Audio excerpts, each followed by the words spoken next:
বাংলায় আবার শুরু হচ্ছে 100 দিনের কাজ।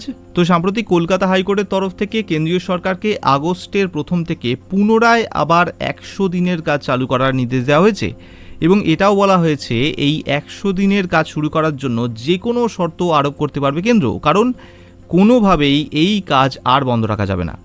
বিগত 3 বছর ধরে এই 100 দিনের কাজ বন্ধ ছিল, কারণ এই প্রকল্পের জন্য প্রয়োজনীয় টাকা কেন্দ্রীয় সরকার আটকে দিয়েছিল।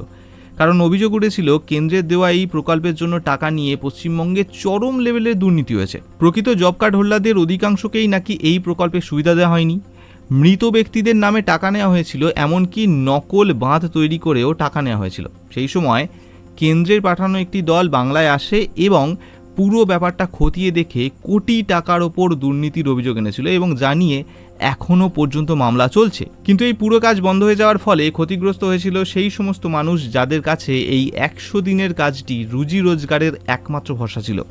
এমনকি শোনা যাচ্ছে 2021 সালের ডিসেম্বর মাস থেকে এই কাজের মজুরি পায়নি অনেক শ্রমিক। তো আশা করা হচ্ছে হাইকোর্টের এই নতুন নির্দেশ অনেকটা সুরাহা করবে সেই সমস্ত দিনমজুরদের।